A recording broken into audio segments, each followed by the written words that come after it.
ભીલડીને તાલુકાનો દરજ્જો ન મળતા નાગરિકોમાં નારાજગી। આગેવાનોની બેઠક મળી નાગરિકોની ચેતવણી, માંગ નહીં સ્વીકારાય તો ઉગ્ર આંદોલનના એંધાણ।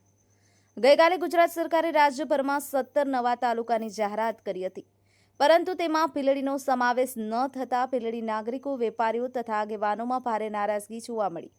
આજે ભીલડી માર્કેટયાર્ડ ખાતે આવેલ હનુમાનજી દાદાના મંદિરે આગેવાનો અને વેપારીઓની હાજરીમાં બેઠક યોજાઈ હતી।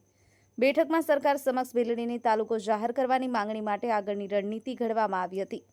બેઠકમાં આગેવાનોએ સ્પષ્ટ કર્યું કે ભીલડી એક મોટું વેપારી મથક છે અને આજુબાજુના 40થી વધુ ગામડા પોતાના રોજિંદા વ્યવહાર માટે ભીલડી સાથે સંકળાયેલા છે।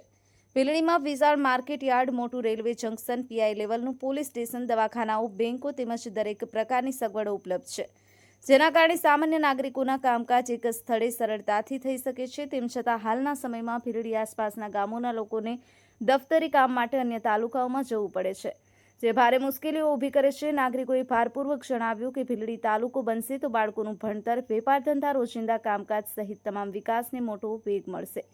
બેઠકમાં નાગરિકોએ સરકારને અપીલ કરી હતી કે ભીલડીને તાલુકાનો દરજ્જો આપવામાં આવે, નહીં તો ભીલડીના આગેવાનો તથા નાગરિકો ઉગ્ર આંદોલન કરવા મજબૂર બનશે તેવી ચેતવણી પણ ઉચ્ચારવામાં આવી હતી।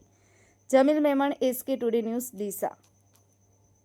એની સાથે કેટલા ગામડાઓ અત્યારે જોડાયા? અત્યારે આમ તો ભીલડી એ ડીસા તાલુકાનું છેવાડાનું ગામ છે, એટલે બાજુના તાલુકાના પણ 8 થી 10 ગામો અમારી સાથે આવી શકે છે અને હાલના જે ડીસા તાલુકાના એ પણ 35 ગામો અમારી સાથે જોડાઈ શકે એમ છે, જેથી કરીને અમારે લગભગ 45 થી 50 ગામડાઓ અમારી સાથે 15 કિલોમીટરના ઘેરાવામાં આવી શકે તેમ છે। તાલુકાને બાદ કરવામાં આવે છે। ભીલડી તાલુકો ને બાદ કરવા માટે સરકારે જે કર્યું છે એ બનાસકાંઠાના વિભાજનમાં ભીલડી તાલુકો હોવો જોઈએ।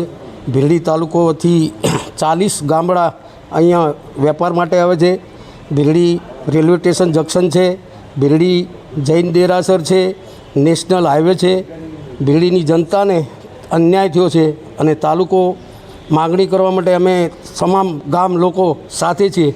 ભારતીય જનતા પાર્ટીની સરકાર છે અને ભાજપની સરકાર હોવાથી અમને ન્યાય મળવો જોઈએ। ભારતીય જનતા પાર્ટીના પ્રમુખ, જિલ્લાના અને પ્રદેશના પ્રમુખને મારી નમ્ર વિનંતી છે કે હું ભારતીય જનતા પાર્ટીના કાર્યકર્તા તરીકે માગણી કરું છું કે અમને તાલુકો મળે। અમને અન્યાય થયો છે, અમને તાલુકો મળે અને એ બધે બસ। આગામી દિવસોમાં કયા પ્રકારની રણનીતિ રહેશે? આગળના વખતમાં અમે સરકારને મળીશું, સરકારને વિનંતી કરશું અને પછી આગળનું વિચારીશું।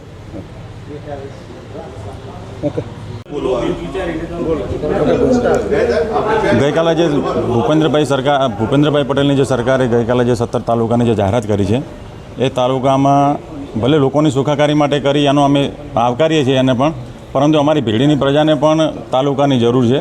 1996માં પણ અમારા ભીલડી તાલુકાની જાહેરાત અગાઉ થયેલી છે અને એના પછી રદ પણ થયેલો છે અને અત્યારે જે 17 તાલુકાની જે જાહેરાત કરી, સરકારે ખૂબ સારું કામ કર્યું છે અને એના વિશેની વાત કરીએ તો પછી એની પહેલાંની અમારી રજૂઆત છે ભીલડી તાલુકાની માંગ, તો સરકારશ્રીને અમારી ખરેખર ખૂબ એવી આગ્રહભરી વિનંતી છે કે અમારી આ ભીલડીની પ્રજાની વાતને પણ ધ્યાનમાં લેવામાં આવે અને લોકોની ખરેખર ખૂબ માંગ છે અને અમારી જરૂરિયાત પણ છે। તો ભીલડીનું વેપારી મથક પણ ખૂબ મોટું છે, અહીંયા ભીલડી જંકશન પણ આવેલું છે, તો સરકારને અમારી એક જ વિનંતી છે કે ભાઈ ભીલડી તાલુકાનો દરજ્જો આપવામાં આવે અને એના વિશે સરકાર કંઈક વિચારે, જેથી જે છેવાડાના લોકો છે એમને પણ અન્યાય ના થાય અને એ લોકોને ન્યાય મળે। બસ।